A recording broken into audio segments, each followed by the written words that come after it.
এই লক্ষ্য আসলে কি? এই লক্ষ্য তাই যা আমরা পেতে চাই। এই সংসারে সুখী কে হয়? সুখী সেই যে তার লক্ষ্য পেয়ে গেছে। দুঃখী কে হয়? দুঃখী সেই যে তার লক্ষ্য এখনো পায়নি। এবারে প্রশ্ন এখন এটাই যে লক্ষ্য সবাই পেতে চায়, লক্ষ্য পাওয়ার জন্য সবাই প্রাণপণ চেষ্টাও করে, তাহলে সবাই তাদের লক্ষ্যে পৌঁছতে পারে না কেন? ঠিক আছে, কোথাও না কোথাও কিছু না কিছু কমতি থেকেই যায়। যাই বাধা থাক, আজকে আমি আপনাকে একটা উপায় বলবো এই লক্ষ্য পাওয়ার জন্য। একটা কাগজ নিন, তাতে একটা চিহ্ন বানান, সেটাই হবে আপনার লক্ষ্য। এবারে সেই লক্ষ্যে পৌঁছানোর একটা পথ বানান। এবারে এই যাত্রাকে ভিন্ন ভিন্ন ভাগে বিভাজন করে দিন। এবারে এটা হলো আপনার পরিকল্পনা। এবার এই পরিকল্পনা ক্রমানুসারে আপনি পালন করতে থাকুন, এটাই হবে আপনার চেষ্টা। এবার এইভাবে যদি আপনি চেষ্টা করতে থাকেন, যাই আপনার কল্পনা হোক না কেন তা বাস্তব অবশ্যই হবে। তাহলে এই কল্পনাকে বাস্তবে রূপান্তরিত করুন। এইভাবেই নিজের পরিকল্পনা পালন করতে থাকুন। আপনার যাই কল্পনা থাকুক বা যাই লক্ষ্য থাকুক, তা বাস্তবে পরিণত হয়ে আপনার হাতে অবশ্যই আসবে। রাধা রাধা। মোহ। শাস্ত্রে লেখা আছে যে মোহ শুধু সেই ব্যক্তিকেই নয়, বরং সেই আরেক ব্যক্তিকেও বিনাশ করে দেয় যার ওপরে সেই মোহ আছে। এবারে লোকে কি করেন, এই শাস্ত্রে লেখা কথাগুলি শুধু শাব্দিক অর্থে নেন। এই মোহ দেখুন, এটা শুভও হতে পারে, শুধু এর রূপ ভিন্ন ভিন্ন হয়। এটা ভালো করে বুঝতে হবে। এবারে মোহ যদি কোনো বস্তুর উপরে থাকে তাহলে তা লালসা হয়ে যায়। মোহ কোনো বিশেষ ব্যক্তির উপরে হয়ে গেলে তা প্রেম নয়, আকর্ষণ হয়ে যায়। মোহ কোনো চাহিদার উপরে হয়ে গেলে তা বাসনা হয়ে যায়। মোহ বিজয়ের উপরে হয়ে গেলে তা কুণ্ঠা হয়ে যায়। মোহ নিজের সংস্কৃতির উপরে হলে আপনাকে সংস্কৃতির রক্ষক বানায়। যদি এই মোহ নিজের গুণের উপরে হয়, তাহলে সেই শিল্প দ্বারা আপনি এই সংসারে অদ্ভুত সব কাজ করতে পারবেন।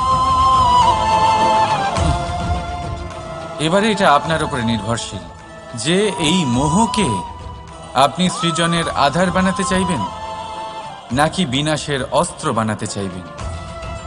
ভেবে দেখুন, সিদ্ধান্ত আপনার। রাধা রাধা।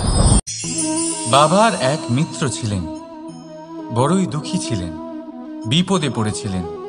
কি করবেন? ব্যবসা ভালোভাবে চলছিল না, বাড়িতে শান্তি ছিল না, সমস্ত জায়গায় ক্ষতি হচ্ছিল। তাই উনি একজন জ্যোতিষীকে দেখালেন। জ্যোতিষী বললেন, আপনার যে বাড়ি আছে সেটা আপনার জন্য অশুভ, আপনার এই বাড়ি পাল্টে ফেলুন।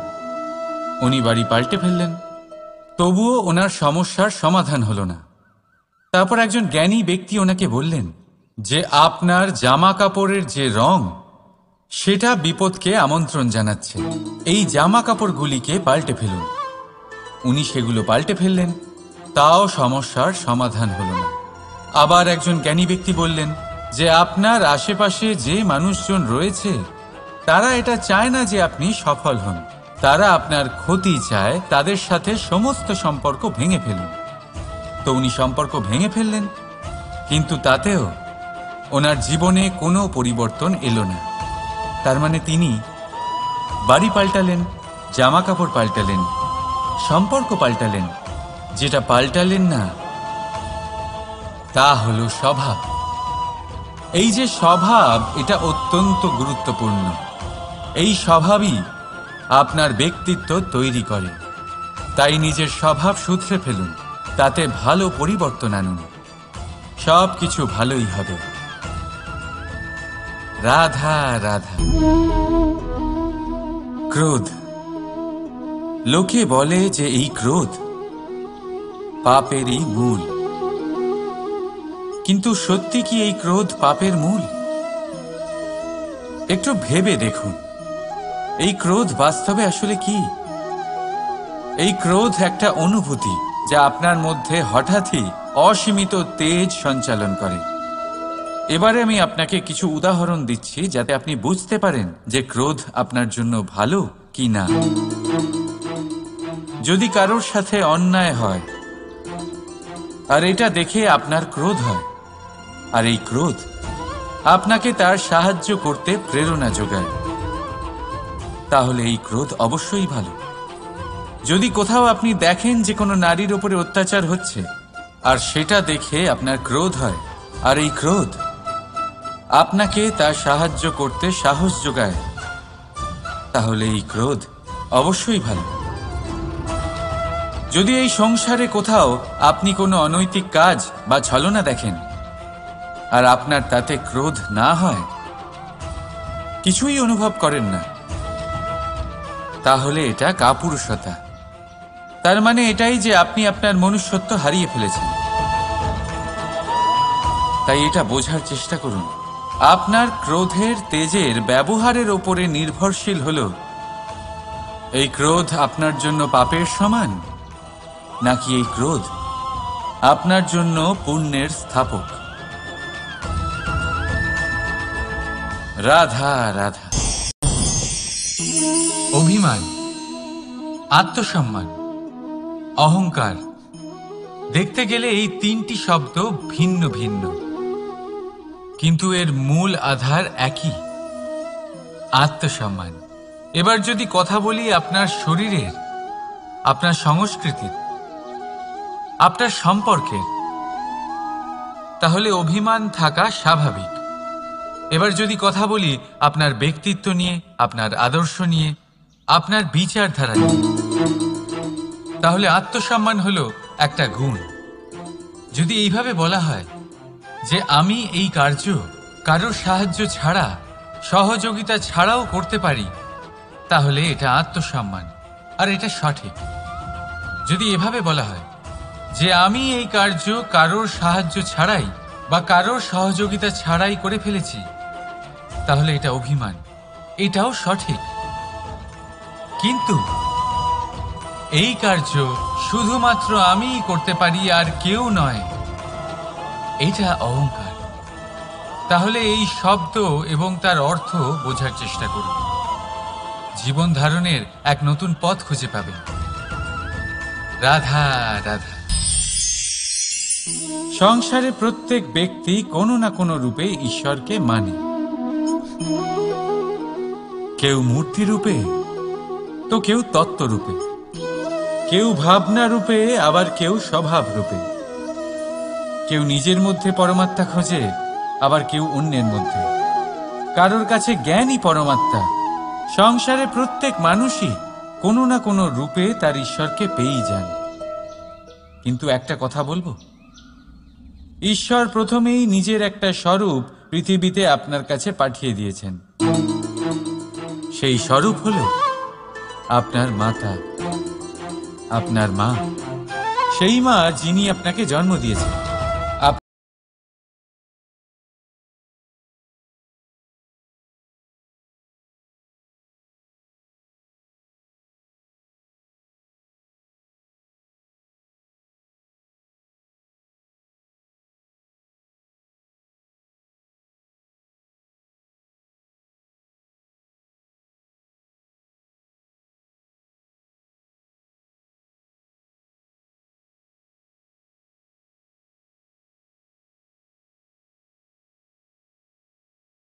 কিন্তু প্রত্যেক মায়ের মধ্যে ঈশ্বর অবশ্যই থাকে।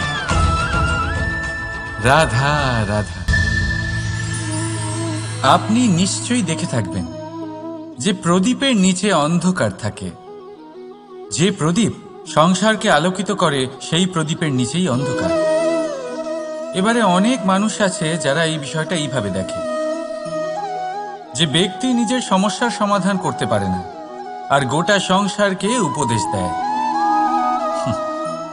কিন্তু এইটা দেখার আরো একটা দৃষ্টিভঙ্গি আছে, আর সেটা হচ্ছে যে স্বয়ং জ্বলে সংসারকে আলোকিত শুধু সেই করতে পারে যা রাধার বড়ই শীতল হয়।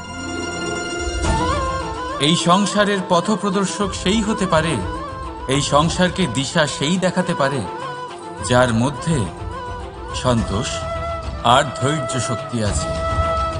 এবারে দেখুন, এটা অত্যন্ত গুরুত্বপূর্ণ বিষয় যে বিবেক তখনই কাজ করে যখন মন শান্ত থাকে, যখন মন শীতল থাকে। তাই যদি আপনি এই জীবনে কোনো বড় কর্ম করতে চান, তাহলে সর্বপ্রথম আপনার এই মনকে, এই বিবেককে, এই হৃদয়কে, এই আধারকে, এই ভূমিকে শীতল রাখতে শিখুন। ধৈর্য ধরুন। সংসারে এমন কিছু নেই যা আপনি করতে পারবেন না। রাধা রাধা। এই প্রদীপ দেখতে পাচ্ছেন আপনি? নিজেও জ্বলে আর এই বাতিকেও জ্বালিয়ে রাখে, আর এই সংসারকে প্রদান করে প্রকাশ। অন্ধকারাচ্ছন্ন ব্যক্তিকে প্রদান করে আশার আলো। কিন্তু এটা কখনো ভাবে না যে সেই মাটি কেমন হবে যা দিয়ে এটা তৈরি করা হয়েছে, সেই কুমোর কেমন হবে যে একে আকার দিয়েছে। ভাবে না যে একে কিনেছে তার বাড়ি কেমন হবে, তা কতটা সুসজ্জিত। কিচ্ছু নয়, শুধু এই সংসারকে প্রকাশ প্রদান করে। আর হয়তো সেই জন্যই প্রদীপকে এত ভালোবাসা হয়। সে নিজের বা অন্যের বাড়ি দেখে কখনোই জ্বলে না, সে জ্বলে শুধু অন্ধকারের সাথে লড়াই করতে। তাই আপনিও নিজের ব্যবহার এই প্রদীপের মতো করে তুলুন। নিজের পরিচয় সরিয়ে নিঃস্বার্থভাবে কর্ম করে যান, আর নিজের জন্য এক নতুন, এক বিশাল, এক অদ্ভুত পরিচয় তৈরি করুন। রাধা রাধা। এই সংসারে প্রত্যেক ব্যক্তি বড় কিছু করতে চায়, এমন কিছু যা এই সংসারে কেউ আগে কখনো করেনি। এমন জায়গায় পৌঁছতে চায় যেখানে এর আগে কেউ কখনো পৌঁছতে পারেনি। আর কেউ এতে সফলতা অর্জন করে। কিন্তু কিছু মানুষ অসফল হয় কেন? এটাই আমার প্রশ্ন। না তো তাদের ইচ্ছেতে কোনো কমতি থাকে, না কমতি থাকে তাদের চেষ্টায়। তাহলে কেন এরা পিছিয়ে পড়ে? এর উত্তর বড়ই সরল। এই সংসার। আপনাদের বলি কিভাবে। আপনারা সকলে সংসারে মহান কাজ করতে চান, সেই মান, সেই সম্মান পেতে চান যা এর আগে কেউ কখনো পায়নি। কিন্তু আপনার সমস্যা এটাও যে এই কাজে সংসার আপনার সাথে থাকছে না। বড়ই অদ্ভুত ব্যাপার। দেখুন, ভুলে যান গোটা সংসারকে, জীবনে একা একা এগিয়ে চলুন। গঙ্গোত্রী থেকে যখন একটি জলের ফোঁটা বেরোয় তখন সেটা শুধু এক বিন্দু জল। তারপরে যখন সে তার যাত্রা শুরু করে অন্য জলের ফোঁটার সাথে মিশে, তখন সে স্রোতে পরিণত হয়, গঙ্গাতে পরিণত হয়। যদি আপনি জীবনে এগোতে চান তাহলে একলা এগোতে শিখুন, নির্ভীক হয়ে, সাহসের সাথে, ধনাত্মক চিন্তা নিয়ে জীবনে এগিয়ে চলুন, একা এগিয়ে চলুন। আর দেখবেন সেই মান, সেই সম্মান আপনার জন্যই অপেক্ষা করে আছে। রাধা রাধা। কর্ম। মানুষ সর্বদা কর্ম করতে থাকে, আর এই কর্মের জন্যই সে মান, সম্মান, ধন, প্রতিষ্ঠা লাভ করে। এবার মানুষ সবসময় চেষ্টা করে যাতে সে ভালো কর্ম করে যায়। তাহলে আপনাকে বলি, শুধু ভালো কর্ম করাই আবশ্যক নয়, তার থেকে বেশি জরুরি হলো এই খারাপ কর্মকে বোঝা আর তার থেকে দূরে থাকা। কারণ যখনই আপনি কোনো সঠিক কাজ করেন বা ভালো কাজ করেন, কেউ তা মনে রাখে না। কিন্তু এই সংসারে বিষয়টা হলো এরকম, আপনি একটা খারাপ কর্ম করুন আর সেটা সবার মনে থাকে। এই খারাপ কর্ম কাজলের এক কৌটোর মতো হয়, আপনি যতই চেষ্টা করুন বাঁচিয়ে ব্যবহার করার, কিন্তু এই কালিমা কোথাও না কোথাও অবশ্যই লেগে থাকে। সেই জন্য জীবনে ভালো কর্ম অবশ্যই করুন, কিন্তু তার থেকেও বেশি জরুরি হলো এই খারাপ কর্মের থেকে দূরত্ব বজায় রাখা। আর এটা অবশ্যই করবেন। রাধা রাধা। সংসারে সমস্ত জায়গায় এই ব্যবসা চলতে থাকে। কিছু পাওয়ার জন্য কিছু দিতে হয়, লাভের জন্য কিছু বিনিয়োগ করতে হয়। যদি কারোর অনুভূতি জানতে হয়, তাহলে নিজের অনুভূতিকে ব্যয় করতেই হবে। এবার দেখুন না, কারোর আসল চেহারা যদি জানতে হয়, তাকে স্বাধীনতা দিয়ে দেখুন। যদি কারোর মনের শুদ্ধতা জানতে হয়, তাহলে তাকে ঋণ দিন। যদি কারোর গুণ জানতে হয়, তাহলে তার সাথে একসঙ্গে বসে ভোজন করুন। যদি কারোর ধৈর্যের পরীক্ষা নিতে হয়, তাহলে তাকে তার প্রিয় কাজ করতে বারণ করে দেখুন। যদি কারোর ভালো দিক জানতে হয়, তাহলে তার থেকে পরামর্শ নিয়ে দেখুন। এক অনুভূতির বদলে অন্য এক অনুভূতি বিনিময় করতে হয়।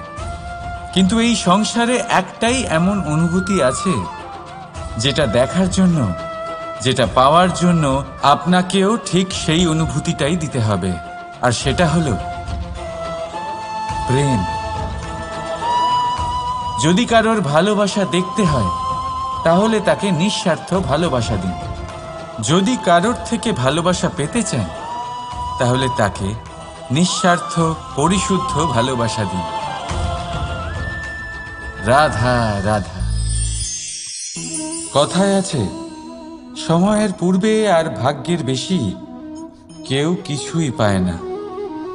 এবার এর মানে কি এটাই যে আপনি শুধুমাত্র সময়ের অপেক্ষা করবেন, সবকিছু নিজের ভাগ্যের ওপর আর কপালের ওপরে ছেড়ে দেবেন, নিজে কিছুই করবেন না?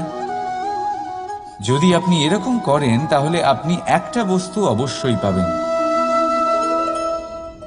নিরাশা, অসফলতা। এবারে আপনি বলবেন, যদি সবকিছুই ভাগ্য আর সময়ের ওপরে নির্ভরশীল হয়, তাহলে আমরা কি বা করতে পারি? করতে পারেন চেষ্টা, পরিশ্রম। এই চেষ্টাই আপনার জীবনে সেই সময়কে আপনার কাছে টেনে নিয়ে আসে, সেই সময়ে যার অপেক্ষা আপনি করছেন। আর এই ভাগ্য তার সামনেই নত হয়, যে সর্বদা পরিশ্রম করতে থাকে। রাধা রাধা। এই পদ্ম ফুল দেখতে পাচ্ছেন? এর অভ্যেস হলো জলস্তরের ওপরে ভাসা। সেই জন্য জলাশয়ের জলস্তর যখন বৃদ্ধি পায়, এই যে ফুলের কাণ্ড দেখছেন, সেটাও বাড়তে থাকে, যাতে এই ফুল জলস্তরের ওপরে থাকে। কিন্তু যখন সেই জলাশয়ে জলস্তর নামতে থাকে, সেই কাণ্ড নিজেকে ছোট করতে পারে না, আর এই ফুল নিজের ভারে নিজেই ভেঙে পড়ে। এবার এটা আমাদের সাথেও হয়। সময়ের সাথে আমরা জীবনে যত সাফল্য পাই, আমাদের জীবনের স্তর বাড়তে থাকে।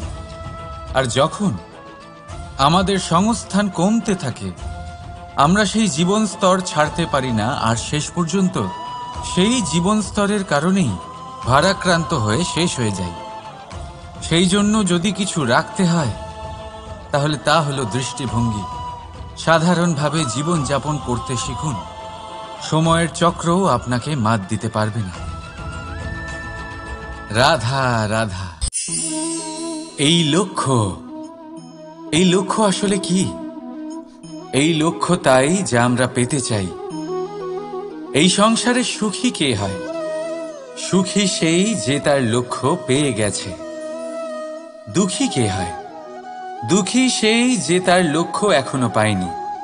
এবারে প্রশ্ন এখন এটাই যে লক্ষ্য সবাই পেতে চায়, লক্ষ্য পাওয়ার জন্য সবাই প্রাণপণ চেষ্টাও করে, তাহলে সবাই তাদের লক্ষ্যে পৌঁছতে পারে না কেন?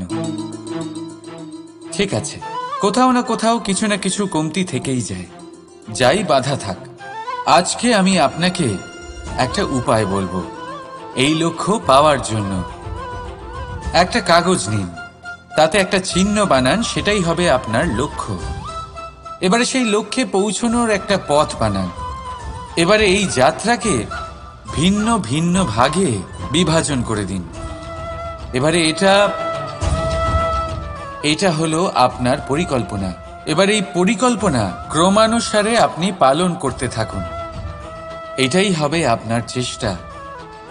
এবার এইভাবে যদি আপনি চেষ্টা করতে থাকেন, যাই আপনার কল্পনা হোক না কেন, তা বাস্তব অবশ্যই হবে।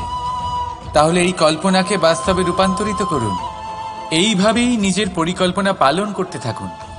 আপনার যাই কল্পনা থাকুক বা যাই লক্ষ্য থাকুক, তা বাস্তবে পরিণত হয়ে আপনার হাতে অবশ্যই আসবে। রাধা রাধা। মোহ।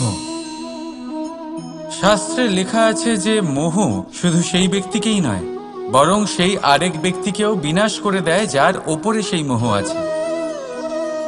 এবারে লোকে কি করেন, এই শাস্ত্রে লেখা কথাগুলি শুধু শাব্দিক অর্থে নেন। এই মোহ দেখুন, এটা শুভও হতে পারে, শুধু এর রূপ ভিন্ন ভিন্ন হয়। এটা ভালো করে বুঝতে হবে। এবারে মোহ যদি কোনো বস্তুর উপরে থাকে, তাহলে তা লালসা হয়ে যায়। মোহ কোনো বিশেষ ব্যক্তির উপরে হয়ে গেলে তা প্রেম নয়, আকর্ষণ হয়ে যায়। মোহ কোনো চাহিদার উপরে হয়ে গেলে তা বাসনা হয়ে যায়। মোহ বিজয়ের উপরে হয়ে গেলে তা কুণ্ঠা হয়ে যায়। মোহ নিজের সংস্কৃতির উপরে হলে আপনাকে সংস্কৃতির রক্ষক বানায়। যদি এই মোহ নিজের গুণের উপরে হয়, তাহলে সেই শিল্প দ্বারা আপনি এই সংসারে অদ্ভুত সব কাজ করতে পারবেন। এবারে এটা আপনার উপরে নির্ভরশীল যে এই মোহকে আপনি সৃজনের আধার বানাতে চাইবেন নাকি বিনাশের অস্ত্র বানাতে চাইবেন। ভেবে দেখুন, সিদ্ধান্ত আপনার। রাধা রাধা। বাবার এক মিত্র ছিলেন, বড়ই দুঃখী ছিলেন, বিপদে পড়েছিলেন। কি করবেন? ব্যবসা ভালোভাবে চলছিল না, বাড়িতে শান্তি ছিল না, সমস্ত জায়গায় ক্ষতি হচ্ছিল। তাই উনি একজন জ্যোতিষীকে দেখালেন। জ্যোতিষী বললেন, আপনার যে বাড়ি আছে সেটা আপনার জন্য অশুভ, আপনার এই বাড়ি পাল্টে ফেলুন। উনি বাড়ি পাল্টে ফেললেন, তবুও ওনার সমস্যার সমাধান হলো না। তারপর একজন জ্ঞানী ব্যক্তি ওনাকে বললেন যে আপনার জামা কাপড়ের যে রং, সেটা বিপদকে আমন্ত্রণ জানাচ্ছে। এই জামা কাপড়গুলিকে পাল্টে ফেলুন। উনি সেগুলো পাল্টে ফেললেন, তাও সমস্যার সমাধান হলো না। আবার একজন জ্ঞানী ব্যক্তি বললেন যে আপনার আশেপাশে যে মানুষজন রয়েছে, তারা এটা চায় না যে আপনি সফল হন, তারা আপনার ক্ষতি চায়। তাদের সাথে সমস্ত সম্পর্ক ভেঙে ফেলুন। তো উনি সম্পর্ক ভেঙে ফেললেন, কিন্তু তাতেও ওনার জীবনে কোনো পরিবর্তন এলো না। তার মানে তিনি বাড়ি পাল্টালেন, জামা কাপড় পাল্টালেন, সম্পর্ক পাল্টালেন, যেটা পাল্টালেন না তা হলো স্বভাব। এই যে স্বভাব, এটা অত্যন্ত গুরুত্বপূর্ণ। এই স্বভাবই আপনার ব্যক্তিত্ব তৈরি করে। তাই নিজের স্বভাব শুধরে ফেলুন, তাতে ভালো পরিবর্তন আনুন, সব কিছু ভালোই হবে। রাধা রাধা। ক্রোধ। লোকে বলে যে এই ক্রোধ পাপেরই মূল। কিন্তু সত্যি কি এই ক্রোধ পাপের মূল? একটু ভেবে দেখুন, এই ক্রোধ বাস্তবে আসলে কি? এই ক্রোধ একটা অনুভূতি যা আপনার মধ্যে হঠাৎই অসীমিত তেজ সঞ্চালন করে। এবারে আমি আপনাকে কিছু উদাহরণ দিচ্ছি যাতে আপনি বুঝতে পারেন যে ক্রোধ আপনার জন্য ভালো কি না। যদি কারোর সাথে অন্যায় হয় আর এটা দেখে আপনার ক্রোধ হয়, আর এই ক্রোধ আপনাকে তার সাহায্য করতে প্রেরণা যোগায়, তাহলে এই ক্রোধ অবশ্যই ভালো। যদি কোথাও আপনি দেখেন যে কোনো নারীর উপরে অত্যাচার হচ্ছে আর সেটা দেখে আপনার ক্রোধ হয় আর এই ক্রোধ আপনাকে তার সাহায্য করতে সাহস যোগায়, তাহলে এই ক্রোধ অবশ্যই ভালো। যদি এই সংসারে কোথাও আপনি কোনো অনৈতিক কাজ বা ছলনা দেখেন আর আপনার তাতে ক্রোধ না হয়, কিছুই অনুভব করেন না, তাহলে এটা কাপুরুষতা। তার মানে এটাই যে আপনি আপনার মনুষ্যত্ব হারিয়ে ফেলেছেন। তাই এটা বোঝার চেষ্টা করুন, আপনার ক্রোধের তেজের ব্যবহারের ওপরে নির্ভরশীল হল এই ক্রোধ আপনার জন্য পাপের সমান, নাকি এই ক্রোধ আপনার জন্য পুণ্যের স্থাপক। রাধা রাধা। অভিমান, আত্মসম্মান, অহংকার, দেখতে গেলে এই তিনটি শব্দ ভিন্ন ভিন্ন, কিন্তু এর মূল আধার একই, আত্মসম্মান। এবার যদি কথা বলি আপনার শরীরের, আপনার সংস্কৃতির, আপনার সম্পর্কের, তাহলে অভিমান থাকা স্বাভাবিক।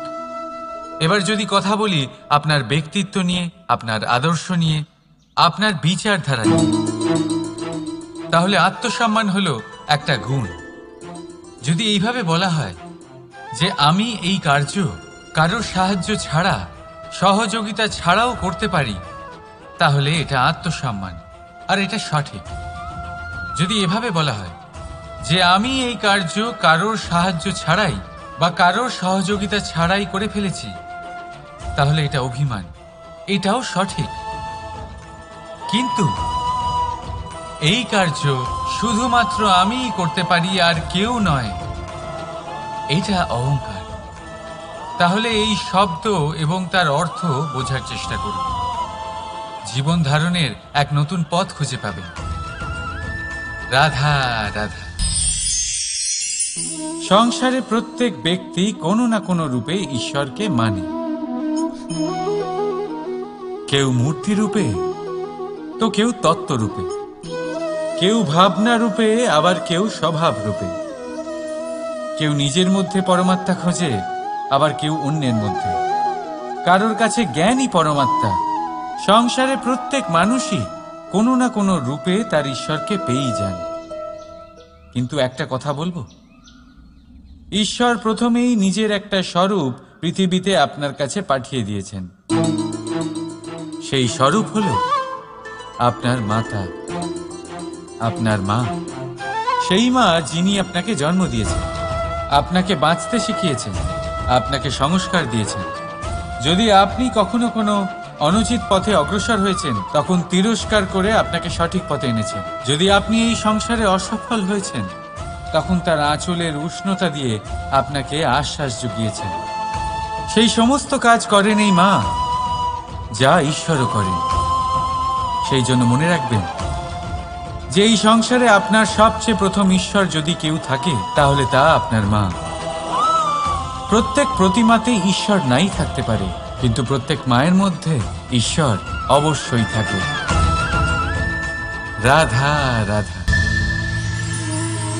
আপনি নিশ্চয়ই দেখে থাকবেন যে প্রদীপের নিচে অন্ধকার থাকে। যে প্রদীপ সংসারকে আলোকিত করে, সেই প্রদীপের নিচেই অন্ধকার। এবারে অনেক মানুষ আছে যারা এই বিষয়টা এইভাবে দেখে যে ব্যক্তি নিজের সমস্যার সমাধান করতে পারে না, আর গোটা সংসারকে উপদেশ দেয়। কিন্তু এইটা দেখার আরো একটা দৃষ্টিভঙ্গি আছে, আর সেটা হচ্ছে যে স্বয়ং জ্বলে সংসারকে আলোকিত শুধু সেই করতে পারে যা রাধার বড়ই শীতল হয়। এই সংসারের পথপ্রদর্শক সেই হতে পারে, এই সংসারকে দিশা সেই দেখাতে পারে যার মধ্যে সন্তোষ আর ধৈর্য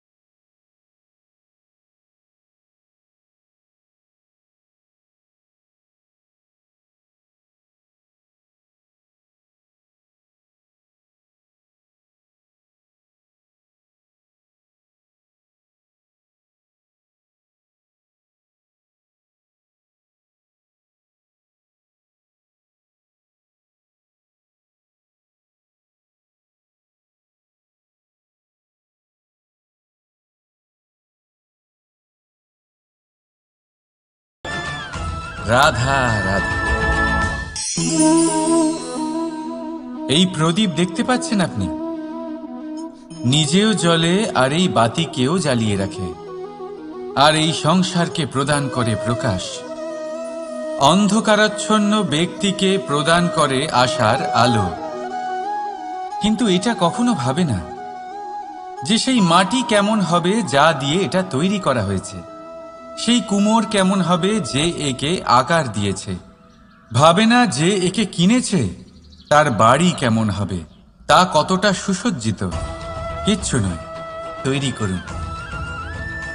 রাধা রাধা। এই সংসারে প্রত্যেক ব্যক্তি বড় কিছু করতে চায়, এমন কিছু যা এই সংসারে কেউ আগে কখনো করেনি। এমন জায়গায় পৌঁছতে চায় যেখানে এর আগে কেউ কখনো পৌঁছতে পারেনি। আর কেউ এতে সফলতা অর্জন করে। কিন্তু কিছু মানুষ অসফল হয় কেন? এটাই আমার প্রশ্ন। না তো তাদের ইচ্ছেতে কোনো কমতি থাকে, না কমতি থাকে তাদের চেষ্টায়। তাহলে কেন এরা পিছিয়ে পড়ে? এর উত্তর বড়ই সরল। এই সংসার। আপনাদের বলি কিভাবে। আপনারা সকলে সংসারে মহান কাজ করতে চান, সেই মান, সেই সম্মান পেতে চান যা এর আগে কেউ কখনো পায়নি। কিন্তু আপনার সমস্যা এটাও যে এই কাজে সংসার আপনার সাথে থাকছে না। বড়ই অদ্ভুত ব্যাপার। দেখুন, ভুলে যান গোটা সংসারকে। জীবনে একা একা এগিয়ে চলুন। গঙ্গোত্রী থেকে যখন একটি জলের ফোঁটা বেরোয় তখন সেটা শুধু এক বিন্দু জল। তারপরে যখন সে তার যাত্রা শুরু করে অন্য জলের ফোঁটার সাথে মিশে, তখন সে স্রোতে পরিণত হয়, গঙ্গাতে পরিণত হয়। যদি আপনি জীবনে এগোতে চান তাহলে একলা এগোতে শিখুন। নির্ভীক হয়ে, সাহসের সাথে, ধনাত্মক চিন্তা নিয়ে জীবনে এগিয়ে চলুন, একা এগিয়ে চলুন। আর দেখবেন সেই মান, সেই সম্মান আপনার জন্যই অপেক্ষা করে আছে। রাধা রাধা। কর্ম। মানুষ সর্বদা কর্ম করতে থাকে, আর এই কর্মের জন্যই সে মান, সম্মান, ধন, প্রতিষ্ঠা লাভ করে। এবার মানুষ সবসময় চেষ্টা করে যাতে সে ভালো কর্ম করে যায়। তাহলে আপনাকে বলি, শুধু ভালো কর্ম করাই আবশ্যক নয়, তার থেকে বেশি জরুরি হলো এই খারাপ কর্মকে বোঝা আর তার থেকে দূরে থাকা। কারণ যখনই আপনি কোনো সঠিক কাজ করেন বা ভালো কাজ করেন, কেউ তা মনে রাখে না। কিন্তু এই সংসারে বিষয়টা হলো এরকম, আপনি একটা খারাপ কর্ম করুন আর সেটা সবার মনে থাকে। এই খারাপ কর্ম কাজলের এক কৌটোর মতো হয়। আপনি যতই চেষ্টা করুন বাঁচিয়ে ব্যবহার করার, কিন্তু এই কালিমা কোথাও না কোথাও অবশ্যই লেগে থাকে। সেই জন্য জীবনে ভালো কর্ম অবশ্যই করুন, কিন্তু তার থেকেও বেশি জরুরি হলো এই খারাপ কর্মের থেকে দূরত্ব বজায় রাখা। আর এটা অবশ্যই করবেন। রাধা রাধা। সংসারে সমস্ত জায়গায় এই ব্যবসা চলতে থাকে। কিছু পাওয়ার জন্য কিছু দিতে হয়, লাভের জন্য কিছু বিনিয়োগ করতে হয়। যদি কারোর অনুভূতি জানতে হয় তাহলে নিজের অনুভূতিকে ব্যয় করতেই হবে। এবার দেখুন না, কারোর আসল চেহারা যদি জানতে হয় তাকে স্বাধীনতা দিয়ে দেখুন। যদি কারোর মনের শুদ্ধতা জানতে হয় তাহলে তাকে ঋণ দিন। যদি কারোর গুণ জানতে হয় তাহলে তার সাথে একসঙ্গে বসে ভোজন করুন। যদি কারোর ধৈর্যের পরীক্ষা নিতে হয় তাহলে তাকে তার প্রিয় কাজ করতে বারণ করে দেখুন। যদি কারোর ভালো দিক জানতে হয় তাহলে তার থেকে পরামর্শ নিয়ে দেখুন। এক অনুভূতির বদলে অন্য এক অনুভূতি বিনিময় করতে হয়। কিন্তু এই সংসারে একটাই এমন অনুভূতি আছে যেটা দেখার জন্য, যেটা পাওয়ার জন্য আপনাকেও ঠিক সেই অনুভূতিটাই দিতে হবে, আর সেটা হলো প্রেম। যদি কারোর ভালোবাসা দেখতে হয় তাহলে তাকে নিঃস্বার্থ ভালোবাসা দিন। যদি কারোর থেকে ভালোবাসা পেতে চান তাহলে তাকে নিঃস্বার্থ পরিশুদ্ধ ভালোবাসা দিন। রাধা রাধা। কথায় আছে, সময়ের পূর্বে আর ভাগ্যের বেশি কেউ কিছুই পায় না। এবার এর মানে কি এটাই যে আপনি শুধুমাত্র সময়ের অপেক্ষা করবেন, সবকিছু নিজের ভাগ্যের ওপর আর কপালের ওপরে ছেড়ে দেবেন, নিজে কিছুই করবেন না? যদি আপনি এরকম করেন তাহলে আপনি একটা বস্তু অবশ্যই পাবেন: নিরাশা, অসফলতা। এবারে আপনি বলবেন, যদি সবকিছুই ভাগ্য আর সময়ের ওপরে নির্ভরশীল হয় তাহলে আমরা কি বা করতে পারি? করতে পারেন চেষ্টা, পরিশ্রম। এই চেষ্টাই আপনার জীবনে সেই সময়কে আপনার কাছে টেনে নিয়ে আসে, সেই সময়ে যার অপেক্ষা আপনি করছেন। আর এই ভাগ্য তার সামনেই নত হয় যে সর্বদা পরিশ্রম করতে থাকে। রাধা রাধা।